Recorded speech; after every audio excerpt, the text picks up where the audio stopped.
மக்களுக்கு மகிழ்ச்சி தகவல். இன்று வங்கிக் கணக்குகளுக்கு வரும் பணம். முக்கிய புள்ளி தலைமறைவு. நீதிமன்றத்தில் தாக்கல் செய்யப்பட்ட அதிரடி மனு. முத்தையன்கட்டு இளைஞன் படுகொலை. 4 இராணுவத்தினருக்கும் நீதிமன்றம் பிறப்பித்த அதிரடி உத்தரவு. தயானங்கமகைக்கு பிடியாணை. மீண்டும் தேசிய வைத்தியசாலையில் ரணிலை சந்தித்த சஜித் பிரேமதாச. நீதிமன்றத்தின் திடீர் முடிவு. மோசமடையும் ரணிலின் உடல்நிலை. கெஹலிய குடும்ப வழக்கு மீண்டும் விசாரணைக்கு. ரணிலின் வழக்கை சமூக ஊடகங்களில் பதிவேற்றியவர்கள். நீதிமன்றம் விடுத்த அதிரடி உத்தரவு.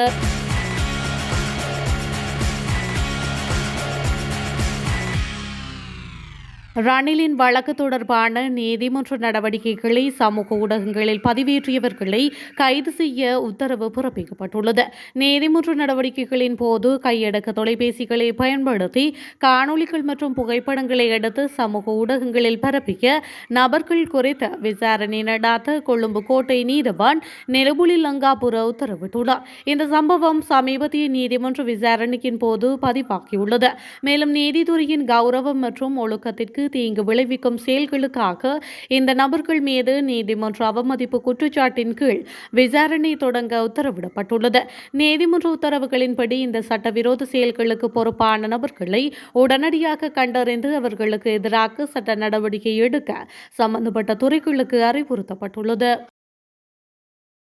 முன்னாள் ஜனாதிபதி ரணில் விக்ரமசிங்கவிற்கு நேற்று பிணை வழங்கப்பட்டதை அடுத்து எதிர்க்கட்சித் தலைவர் சஜித் பிரேமதாஸ் கொழும்பு தேசிய வைத்தியசாலைக்கு சென்றுள்ளார். முன்னாள் ஜனாதிபதி ரணில் விக்ரமசிங்கவை சந்திப்பதற்காகவே அவர் தேசிய வைத்தியசாலைக்கு சென்றிருந்ததாக தெரிவிக்கப்பட்டுள்ளது.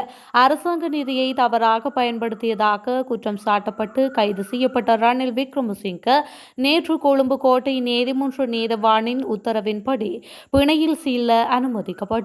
சீரற்ற உடல்நிலை காரணமாக கொழும்பு தேசிய வைத்தியசாலையில் இருந்து ஜூம் தொழில்நுட்பத்தின் ஊடாக வழக்கு விசாரணைகளுக்கு ரணில் விக்ரமசிங்க முன்னிலையாகியிருந்தார்.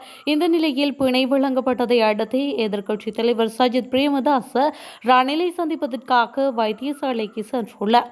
இதன்போது எதிர்க்கட்சி உறுப்பினர்கள் உட்பட பல்வேறு கட்சிகளைச் சேர்ந்த முன்னாள் நாடாளுமன்ற உறுப்பினர்களும் ரணில் விக்ரமசிங்கவை சந்திப்பதற்காக சென்றுள்ளமை குறிப்பிடத்தக்கது. முல்லைத்தீவு முத்தையன்கட்டு பகுதியில் இளைஞர் உயிரிழந்த சம்பவம் தொடர்பில் கைது செய்யப்பட்டு விளக்கமறியலில் வைக்கப்பட்டிருந்த 4 இராணுவத்தினருக்கும் கடும் நிபந்தனையுடன் பிணை வழங்கப்பட்டுள்ளது. குறித்த வழக்கு நேற்று விசாரணைக்கு எடுக்கப்பட்ட போது இந்த உத்தரவு பிறப்பிக்கப்பட்டுள்ளது. கடந்த 7ஆம் தேதி அன்று முத்தையன்கட்டு பகுதியில் இளைஞர் ஒருவர் உயிரிழந்த சம்பவம் தொடர்பில் ஒட்டிசுட்டான் காவல்துறையினரால் 4 இராணுவத்தினர் கைது செய்யப்பட்டனர். இதன்போது சட்டத்தரணி கங்காதரன் தலைமையிலான 4 சட்டத்தரணிகள் அவர்கள் உயிரிழந்த பாதிக்கப்பட்ட இளைஞர்களுக்காக நியாயங்களை முன்வைத்திருந்தனர்கள். தொடர்ந்தும் இராணுவத்தினருக்கான பிணை கோரிக்கை இராணுவ தரப்பு சட்டத்தரணியால் முன்வைக்கப்பட்டுள்ள நிலையில் கடும் நிபந்தனைகளின் பின்னர் குறித்த 4 இராணுவத்தினரும் பிணையில் விடுவிக்கப்பட்டுள்ளார்கள். ஒவ்வொரு இராணுவத்தினருக்கும் தலா 3 லட்சம் ரூபாய் பெறுமதியிலான 2 சரீர பிணை வழங்கப்பட்டுள்ளது. இது தொடர்பிலான வழக்கு விசாரணை எதிர்வரும் 30/9/2025 அன்று திகதியிடப்பட்டுள்ளமையும் குறிப்பிடத்தக்கது. கைது செய்யப்படுவதை தவிர்த்து வரும் முன்னாள் அமைச்சர் ராஜித சேனாரத்னவின் சொத்துக்களை பறிமுதல் செய்ய உத்தரவிடக் கோரி கொழும்பு பிரதான நீதவான் நீதிமன்றத்தில் லஞ்சம் மற்றும் ஊழல் ஒழிப்பு ஆணைக்குழு மனு ஒன்றை தாக்கல் செய்துள்ளது. கொழும்பு பிரதான நீதவானிடம் நேற்று இந்த மனுவை தாக்கல் செய்த லஞ்சம் மற்றும் ஊழல் ஒழிப்பு ஆணைக்குழு ராஜித சேனாரத்னவின் பெயரில் பதிவு செய்யப்பட்ட 30 மில்லியன் ரூபாய் மதிப்புள்ள சொத்துக்களை பறிமுதல் செய்ய கோரியுள்ளது. முன்னதாக லஞ்சம் மற்றும் ஊழல் ஒழிப்பு ஆணைக்குழு முன்வைத்த சமர்ப்பிப்புகளை தொடர்ந்து கொழும்பு நீதவான் நீதிமன்றம் ராஜித சேனாரத்னவை கைது செய்ய பிடியாணை பிறப்பித்தது. இந்த நிலையில் அவர் தலைமறைவாகியுள்ளதுடன் அவரது தொலைபேசி இணைப்புகள் நிறுத்தி வைக்கப்பட்டுள்ளதாகவும் லஞ்சம் மற்றும் ஊழல் ஒழிப்பு ஆணைக்குழு தெரிவித்துள்ளது. அத்துடன் அவர் வேண்டுமென்றே கைது செய்யப்படுவதை தவிர்த்து வருகின்றார் என்றும் குற்றம் சாட்டப்பட்டுள்ளது. முன்னாள் ஜனாதிபதி ரணில் விக்ரமசிங்கவை நேற்றைய தினம் பிணையில் விடுவிக்க கொழும்பு கோட்டை நீதவான் நிலபுலி லங்காபுர உத்தரவிட்டிருந்தார். அரசு நிதியை தவறாக பயன்படுத்திய குற்றச்சாட்டில் முன்னாள் ஜனாதிபதி ரணில் விக்ரமசிங்க கடந்த 22ஆம் திகதி குற்றப்புலனாய்வு திணைக்களத்தினரால் கைது செய்யப்பட்டிருந்தார்.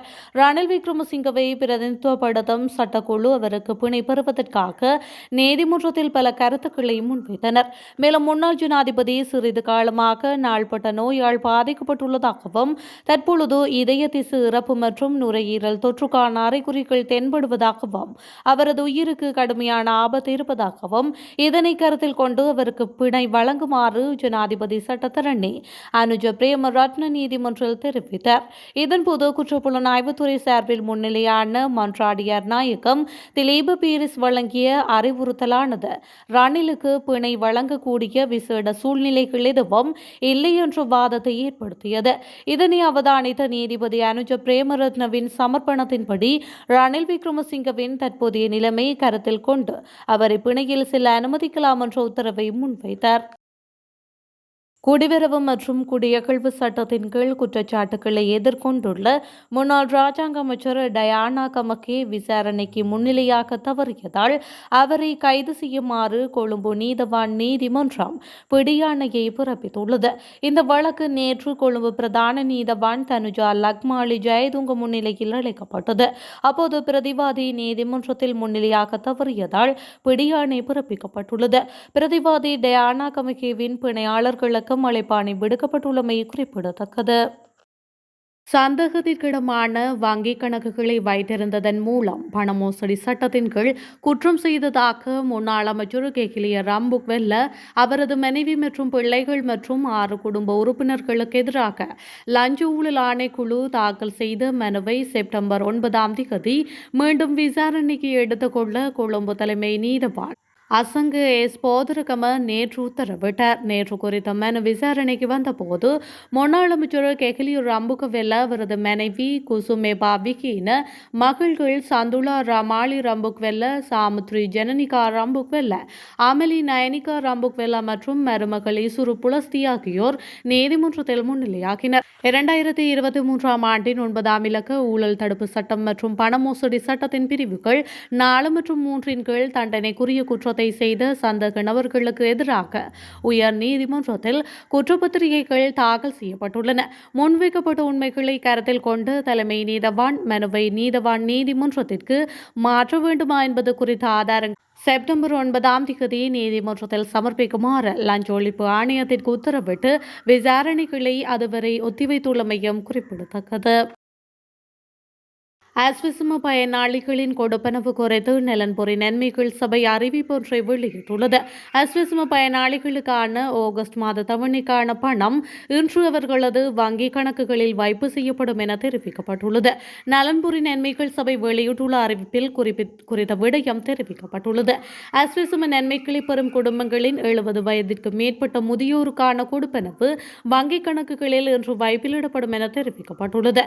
அதன்படி 5,99,730 பயனாளிகளுக்கான கொடுப்பனவு இன்று வைப்பிலிடப்பட உள்ளதாக நலன்புரி நன்மைகள் சபை தெரிவித்துள்ளமை குறிப்பிடத்தக்கது.